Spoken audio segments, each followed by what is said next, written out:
Okay, brothers, let's do ministry design. Okay, I'll get you the tree now. But ministry design is basically the next chapter of a work we'll be busy with this week. So, once again, we don't teach seminary classes, so try and fit this in. But if we want to put a superstructure on what we teach you guys, there's basically three categories: gospel, city, and movement. Okay. Tuesday's work we done yesterday, and this one I done this morning. It's easy to know. They fit in with gospel. So the themes, the topics around how the gospel and the facets of it is working. Okay. When it comes to city, it's more or less what we'll be start talking about now as well. So how do you contextualize? How do you reach the city? How do you work in and through the city? Okay. That's where we are. That's the proximity. That's where we find ourselves. It's in the city. So contextualization introduces that idea for us to talk about the city. How do we love it? How we study it? To be in it with those slides of how do we study this culture we're living in. Okay. Ministry design is basically the overarching thing that keeps the city modules together. To be started way off with movement and why we need to plant churches. What's the vision? What's the need? Why is it so important that we find ourselves here in Addis, and why is this so strategic for the rest of Horn of Africa? That's movement, missional minded, thinking of the bigger movement. But this is now the city part, the design part of it. So I'll get now to my tree. It's the architect, the thinking of how are we going to do our church plant? How are we going to design our ministry? How many of you guys see yourselves as someone who's going to plant a church? Okay, 1, 2, 3, 4 maybe. So it's a discerning thing, okay, something that we want to know. How many of you see yourself in full-time ministry as a preacher? Or just trying to picture where you guys find yourselves, okay? So ministry design is basically something you'll always be doing, especially as a church planter, but even in full-time ministry. You need to think as a lead pastor, what are we about as a church? How are we designing our ministry? So you can basically say it as that. That's what we're going to talk about. How do you design your ministry? How are you going to put everything together? Yes, you can be haphazard and just say, we'll just take it as it goes. As a need arises or a pastoral matter arises, we'll preach about that, we'll teach about that. But without thinking about it in the long while, you'll just chasing your tail. You'll be like a ship without a rudder. You're not really having a direction to where you're going with the church, the congregation, and a specific call that God has placed upon you. So the call would be to be Christ for people in a specific area or place as your vision, but the way you go about embodying that is your ministry design. That obviously is being infused by your understanding of the gospel. That's why we spend a lot of time. I mean, if you take the 3 days we have, we spend a third of our time, a little bit more than that, on just the gospel. Because the gospel is the roots of this tree that draws from God's strength and God's power. It's a thing that feeds us, nourishes us. There's a very interesting thing in agriculture where there's a trend now that people do a lot of leaf fertilizers, so things that you spray on the side here, not in the fruits. Because the things you give for a plant at ground level are quite expensive, but it's very affordable to give something to plants. So people say, yeah, spray something on the plants and then you also help the plant. But the thing is, it's never as powerful as doing something for the soil in which these roots are growing. So there's cheap ways that we copy and paste from other people to say that if we get the ministry right and we do a lot of activity, the leaves will have a lot of effect. But the thing is, that never works.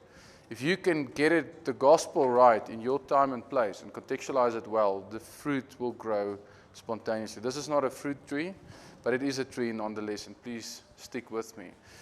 It's going to make sense soon. But this is the slide I want to show you quickly. If you think about this. Gosh, come on. Just like here we go. Okay, so here's my tree. So if you look at that tree up there, you have your doctrine, your theological viewpoints of specific matters. You have that at the bottom, at the root level. That is the foundation from which you grow and you draw your nutrients. It's not the other way around. It's not the fruits that grow this tree that you do at the end of the day. If you look at the the branches, if you look at those branches, they're preparing the place for the fruit, so where the leaves and the fruit is going to come out. But you see on the top there is ministry expression. So that's the ministry I'll see on a Sunday or midweek at Trinity or wherever the church is that you're hoping to plant. Is that I can observe as I attend on a Sunday, your ministry expressions. Okay, so let's give names for that. That's your pastoral care, that's the preaching, it's the children's ministry, youth ministry, student ministry, evangelism, outreach. That's all ministry expressions. Okay, that's the things that we keep ourselves busy with. That's the physical work. But if the things we do on top is not consistent with what we've believed from our doctrine, understanding of the gospel, there will be an inconsistency. Okay? Why is it sometimes a temptation that we will do something that's not connected with our roots? So there's some things in Addis that works. There's some things that works in the rest of the evangelical world that we think, oh, this worked somewhere in America or somewhere in Europe or whatever. It must work here. So I'm just going to copy and paste the fruits and place them over here, and it should be working in the same way. Or there's a church close by that you feel we're somewhat similar in what people we want to reach or so forth. And you say to yourself, I'm just going to copy that. Not in such a vocal way, but we look at that and we say, we should be a little bit more like that. Our communication should be better, or our program should be more fancy, or whatever. It's not a bad thing to have a good quality of thing, but it might be just something inconsistent in what you need to be focusing on. Okay. So they call it mission creeping. Okay. So whenever there's a war, let's not call it the Addis war maybe, but if you look at how the US infiltrated Iran, Iraq, and that entire paradigm, it was because of 9/11 initially, but it ended up being a fight over so many other things as well. So the mission developed and it went in another direction than it initially went for.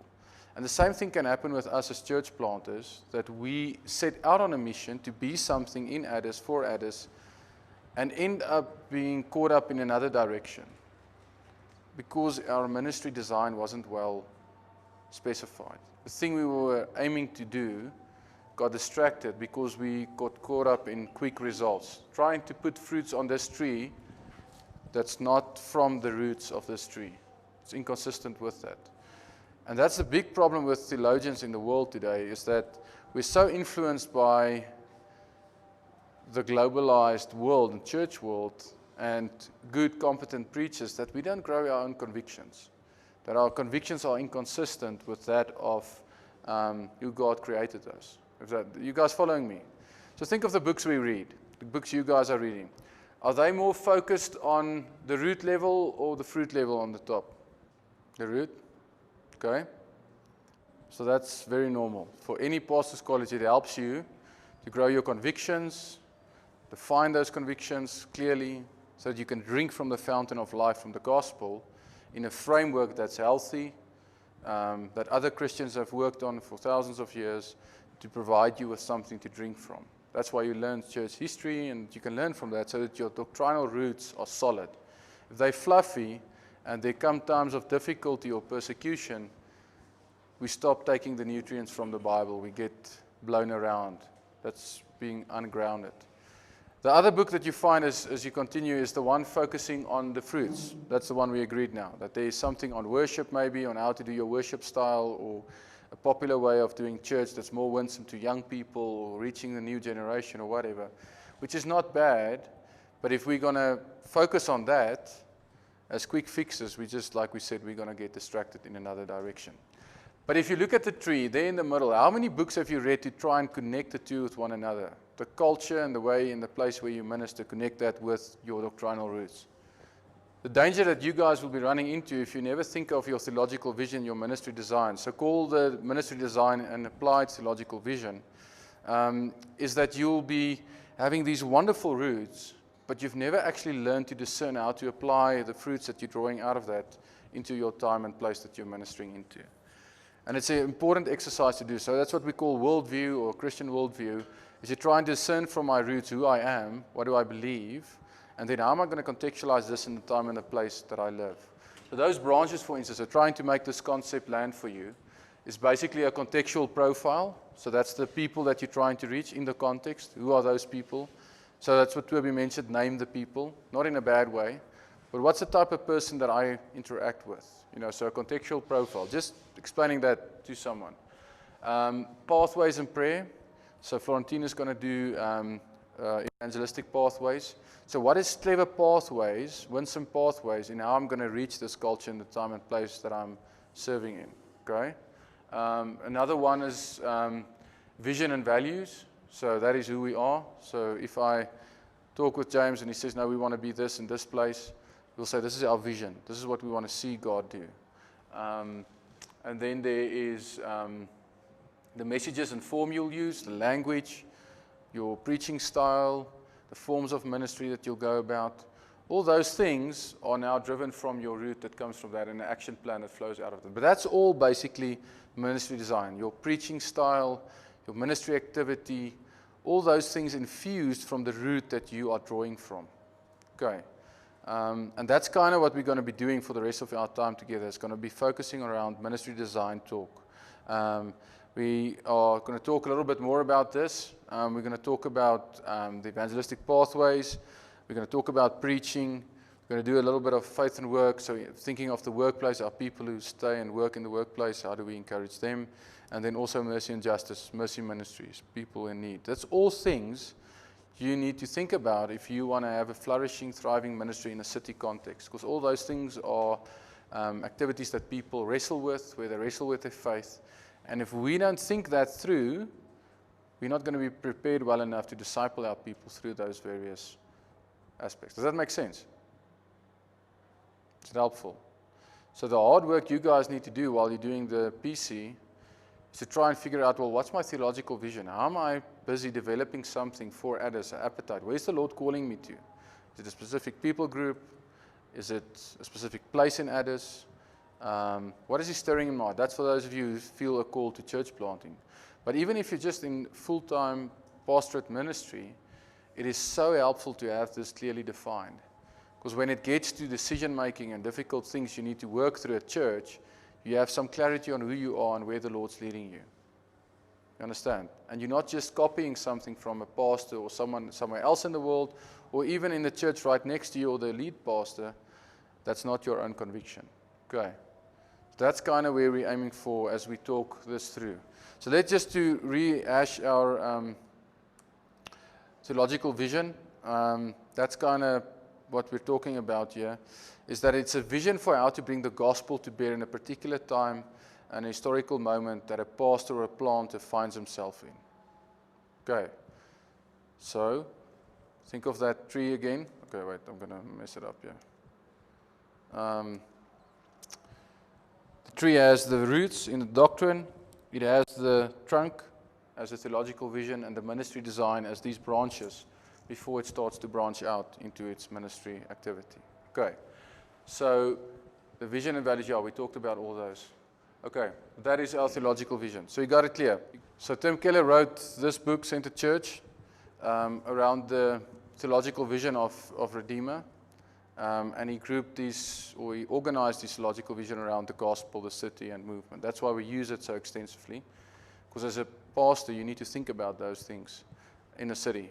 The gospel, how do you contextualize for the city, and how do you move around engagement with non-Christians, other churches, and the greater city.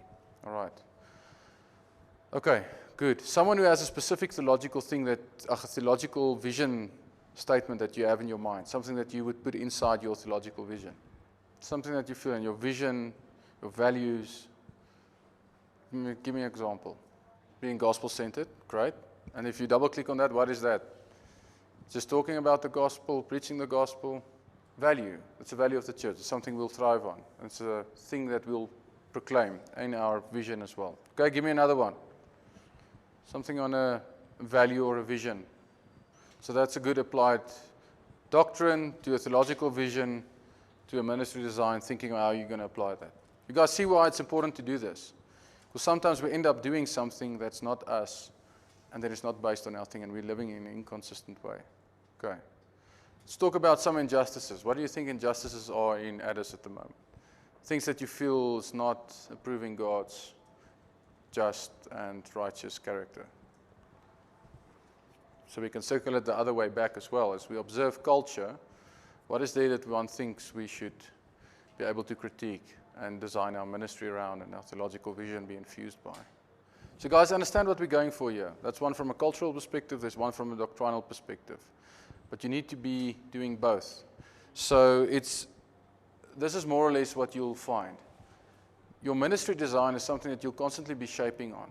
There will be things happening in your culture, in your time, in your place, that will have an influence on where we're going as a church. You think of 9/11 in America.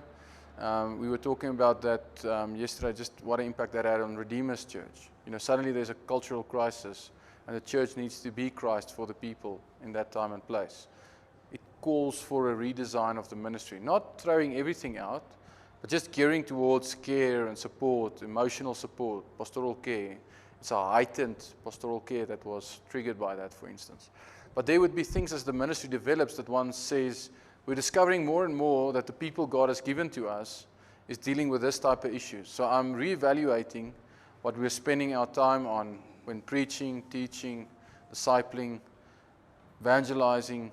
These are the big things that the gospel speaks into in our people. So constantly we do this. It's usually a yearly thing where one reflects on the past year and see the fruit that's been bearing to say, like, I think the Lord is leading us towards this direction. So ministry design is a constant thing you evaluate. And I want to encourage you guys, as you are sitting in PC, thinking about life and ministry, to start jotting down these things on a doctrinal level, on a theological vision level, ministry design, thinking of specific ministry activities. Having these categories is extremely helpful when it gets to leading a church, communicating the vision, that people understand what's the logic that you're thinking through when it comes to church ministry. That's not just something that you thumbsuck. It's an easy way to disciple your younger generational leaders who's coming through. It's a very easy way to do fundraising, because you can tell people, well, this is what we're thinking, this is why we're thinking this way. Would you partner with this vision as we carry around this work? Okay. It communicates that you're thinking about your time and place you're finding yourself. All right. Following with me. Okay. Then we need to be aware of what has influenced us, okay, when it comes to ministry design. That's why you'll hardly find a church that has the same ministry design than another. Why?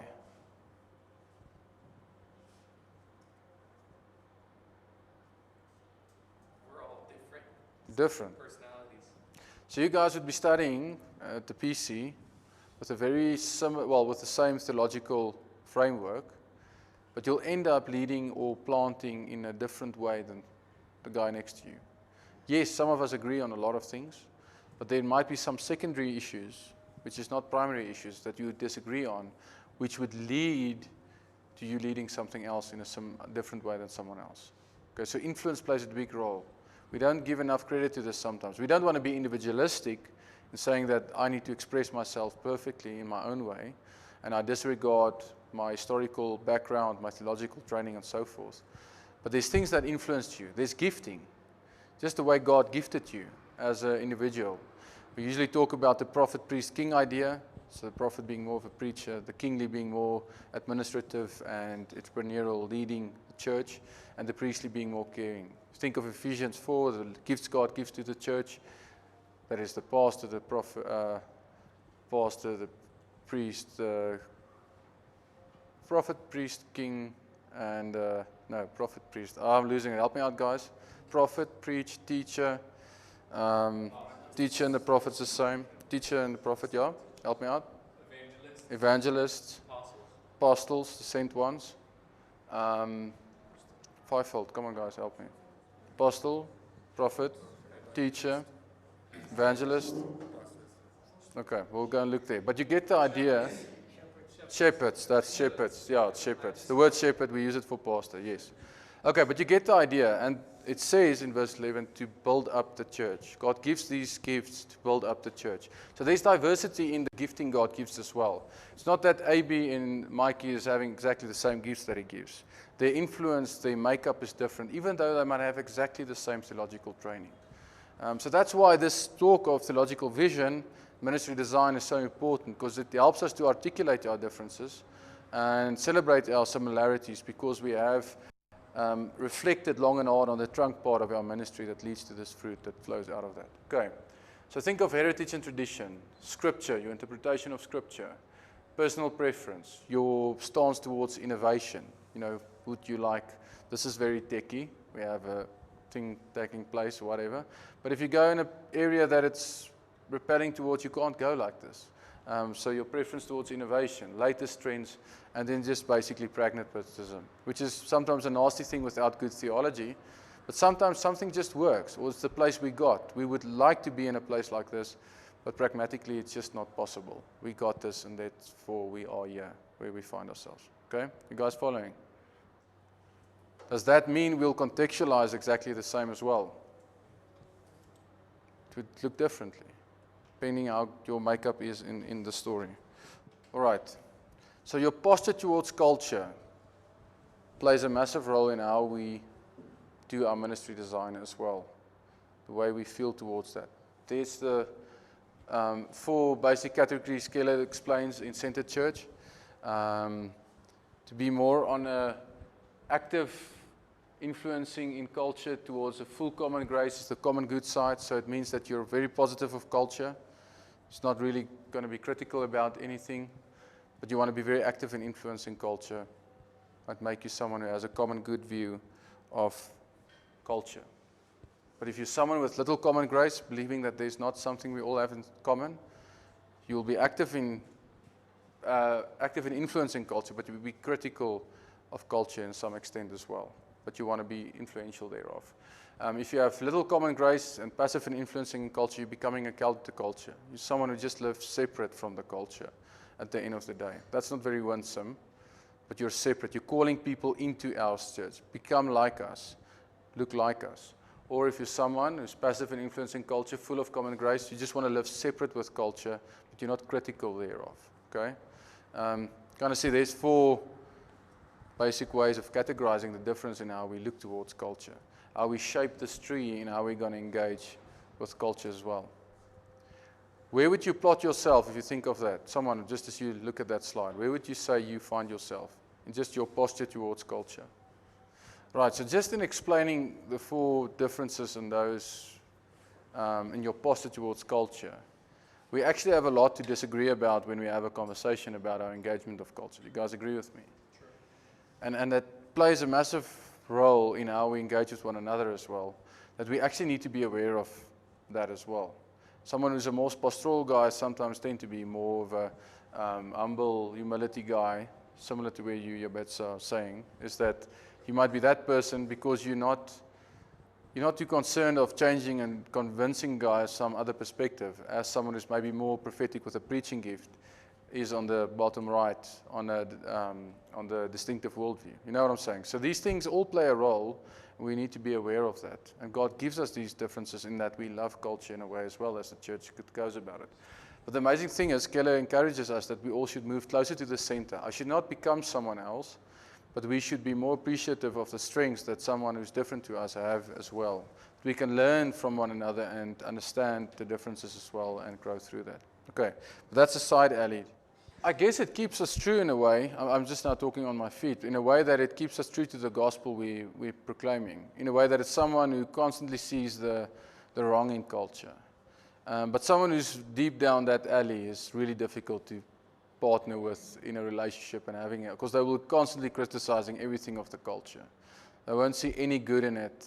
They don't want to influence anything of it. In order to be part of their church, you need to change like them to become part of their Christian clique, So it gets bad quite quickly, and I think the opposite end is the liberal side, the common good side. If you just approve everything of culture and you're never critical of anything, you also are just as hurtful. Not that I think the other two are better, but we just see nastier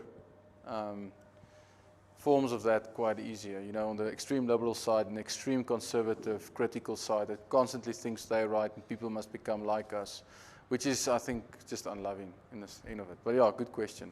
But I give us this thought because that's the 2 things you'll constantly be doing. Reflecting deeply and hardly on your doctrine and reflecting on the culture. And as the Lord works in and through you, He's constantly shaping you to grow deeper in your doctrinal roots and deeper in your understanding of culture. You're on a dangerous slope if you stop growing in both of these areas. If you just neglect culture where it is and just keep on learning your Bible, you're going to be really bad at contextualizing and loving the people you're ministering to. So there's almost like the hermeneutical spiral applies to our understanding of the Bible and our preaching towards the culture. You're constantly circling back between the two. You look at culture deeply as you pick up on something that feels wrong, an injustice, or something that's just not right, or something that's beautiful. And then you come back to the Bible and you celebrate God's creative genius in how this specific people group or this specific person in church is just getting the gospel and reflecting God's goodness. And it spins you back to the gospel that's led that change. But you're constantly circling between the two of those. Okay. It's an important thing and an important exercise we talk about ministry design. Okay, so we're going to get practical now.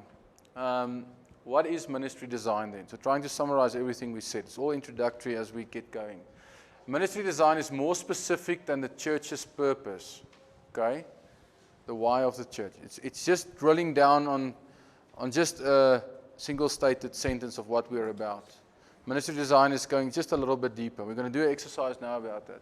It's less specific than the ministry programs or expressions. Okay? So it's not these fruits up here. It's not what I'm going to do exactly every day of the week as a gospel minister. It's less specific than that.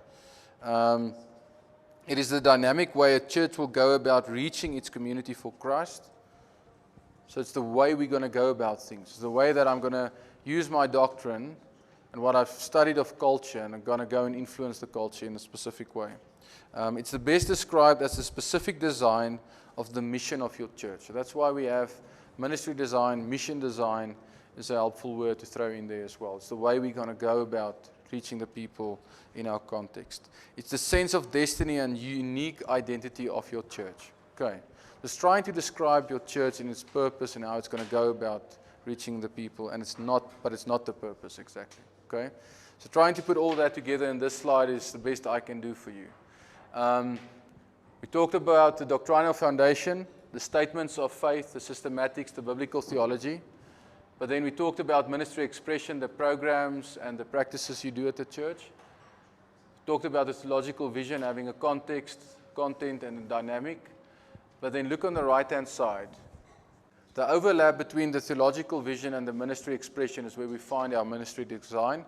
And it answers these 4 questions you can see on the bullets. What's our contextual profile with the ministry implications? So if we see there is a massive orphan crisis in Addis, and we feel a heart to reach those people in that context, the children, the parents, or the people who are caring for them in the orphanages, there's going to be ministry implications for us, how we're going to love them. You get that.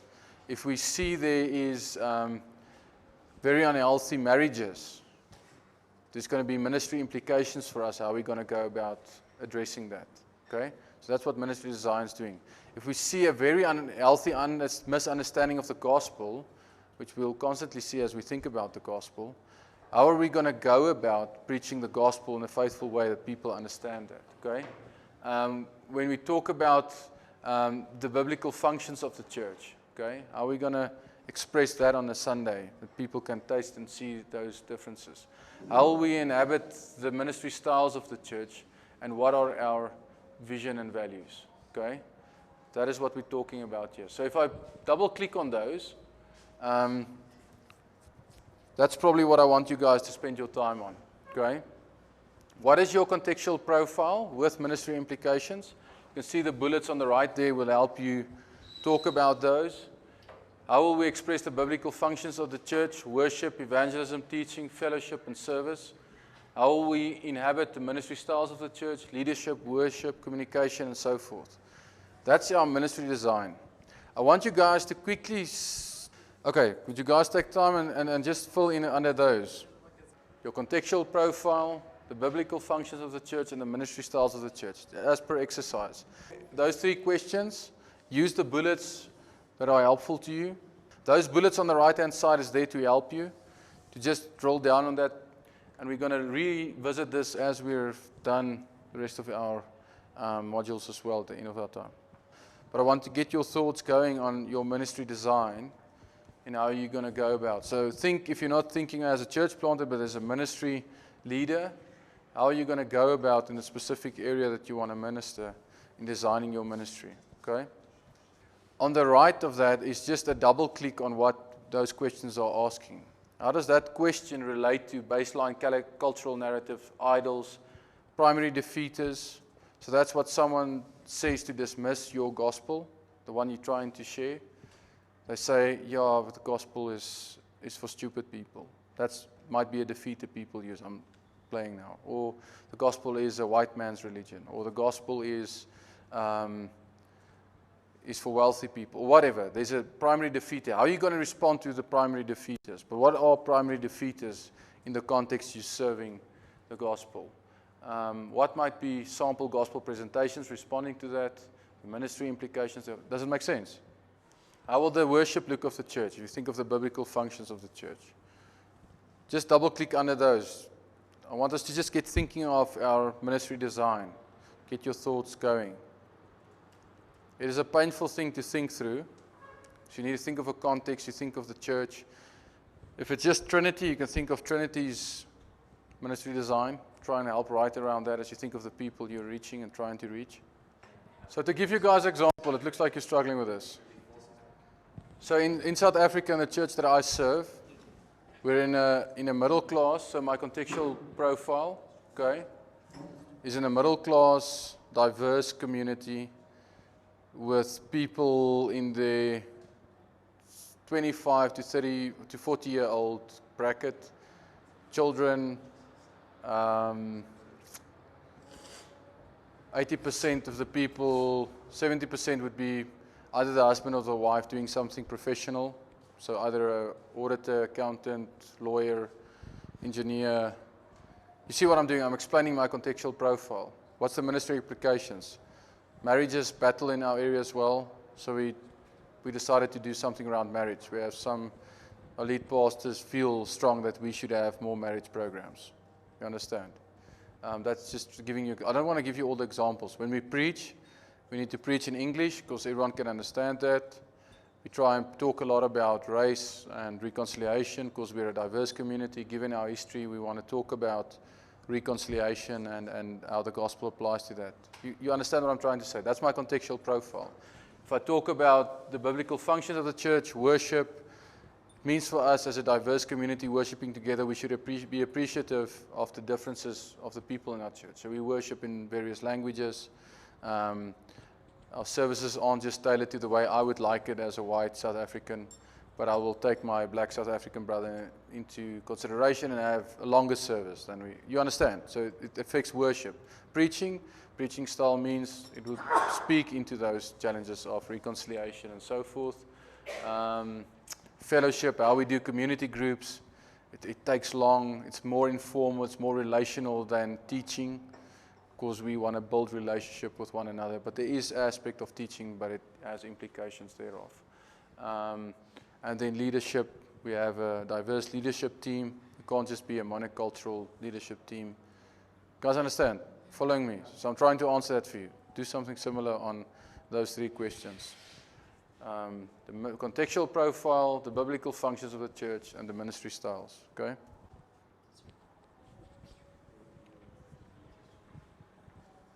Okay. Give me an example of a contextual profile. Explain me your contextual profile. Anyone? Okay, college students? Yeah, attending at Addis Ababa University. Okay. In that age group. That's very helpful. You see already, now for you guys, you know each other, but for me, that's very helpful. But it puts you in a good place if you know these things. If you're relating to students and you know they're studying, most of them are studying, you can work around that and try and work out the primary defeaters. So give me some primary defeaters that you guys have encountered. Students have pushed back in why they don't want to come to church or an event you're wanting to have to reach them.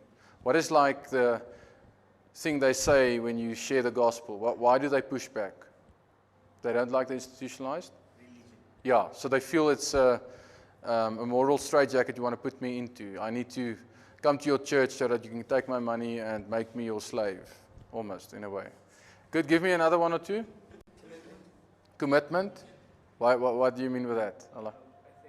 I want freedom. Yeah. So it's a little bit a demon of your age. That's probably the biggest issue with youth is commitment. So when they're young, under 18 and under their parents' care, their parents can still drop them off at church. But when you get to university level, just want to be free, from I want to break free, just do what I want, when I want, how I want. So that is a big one. What's a winsome way of addressing that desire for freedom and doing what I want? What's a gospel truth towards that? That has huge implications. If you can really explain the gospel in a way that someone understands true freedom is only found in Christ, you're actually pursuing the same thing. So my gospel presentation towards students, in general in the world, I think if you go for a topic that addresses freedom, you're going to get students' attention. Because their big desires, I want to be free. I don't want to be following the line and just doing what everyone wants me to do. My parents want me to succeed, or my culture wants me to exceed, or whatever. But true freedom is found in taking up your cross, following Christ. That's where you're truly free. You're actually never free in and of yourself. You're either a slave of Christ or a slave of your flesh and its desires, and you're actually then a slave. Whereas with Christ, you can be truly free. And you can do such amazing work of presenting the gospel in a way that they can understand, not just hear that, but see how free you are in Christ. In your control of battle against sin. That's what we saw in Colossians 2 as well. Okay, great. So you guys see where we're going here. Give me another one. We talked about freedom. We talked about just not wanting to go to church in that way, pushing back against that. So Florentine's going to hammer on that now. How we're going to do pathways into that. But the cultural, you need to identify the cultural issue before you can get a pathway into that. So that is one of those pathways we'll talk about, like a movie night. But then once, maybe you mentioned that the arts and culture here is somewhat dichotomized between church music and basically cultural music. Music is not one that Christians would go to normally, am I right? Yeah. It's still the same, eh? Yeah, it's still the same. Okay. So what would be a way to reach the arts and culture world? How can the church be a presence there? Make good music, I think. Not just make music, make good music. Okay, but you guys see where we're going here.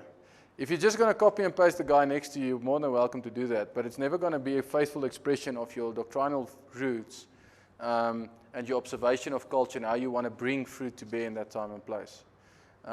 If you get it right, your ministry design, and it's not like there's a right and a wrong, but if you give time thinking through these things, you actually start to express ministry that your people appreciate, even if it's a non-Christian.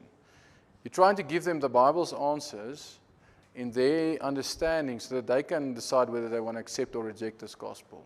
You don't want to reject them before they could understand what you say, because you're requiring them to do some level of morality that they just don't feel inspired to follow. You know what I'm saying?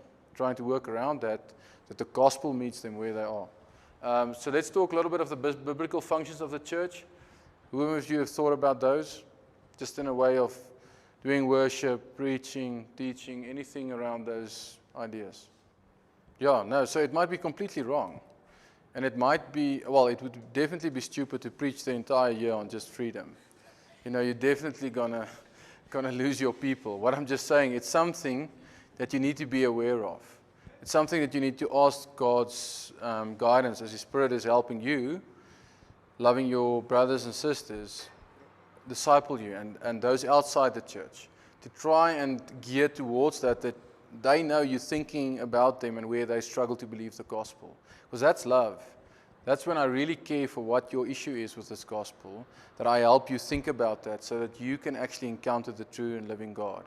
So yes, you're going to do your biblical preaching and your biblical books, but when it comes to application of the gospel, you can maybe say, we want to do Colossians because people think that they need to do all these other moralistic things in order to be saved, except just being in the preeminent Christ and how powerful and precious He is, being rooted in Him. You know what I'm saying? And there will emerge things. So the reality is, and this, let me land here, you'll constantly be revisiting your thoughts and ideas. Because you might have an assumption that it's a freedom problem, but you might actually find out there's a massive issue with, like I said, we had marriage that popped out. We didn't think marriages were struggling so much. But just talking more regularly and more often about marriages is a huge blessing currently in our little small church, because people are struggling. It's post-COVID and so forth. We didn't think it would be. I mean, you can assume that people would struggle just living together and being removed from society, but that's a big thing now. So we reevaluating what we're doing. So it's a constant revisit of whom are we reaching. And then the other thing that happens is sometimes someone plants something for a specific people group, and the Lord just keep on adding different people to what you thought you would be reaching. So you think you might be reaching people like yourself, but then you realize the Lord's giving me this group of people, and they have their own sin and idols and distractions in life, and you need to preach into that again. Then you need to revisit your ministry model again. But you're not throwing out the baby with the bathwater. You're just revisiting my doctrinal roots, thinking about the context, and aligning your theological vision with your ministry design and how you're going to go about reaching the people of Addis. Does that make sense? Okay, so that's where we're going to talk for the rest of our time. Florentina's going to do, we're going to take a quick break. He's going to talk about the evangelistic pathways as one of the branches of reaching the culture. It's one of the more exciting designs we talk about because it gets to the real outreach. So if you're someone who's in church ministry, believes the Great Commission, it's something you should be excited about. You can go outside on the street and you can just start sharing the gospel with everyone. It's great to do cold calling, but it might be more winsome to think a little bit and say, well, where is the people of others that I can reach, and how can I be clever at reaching them in a way that they hear the gospel in a fresh, clear, understandable way? Okay.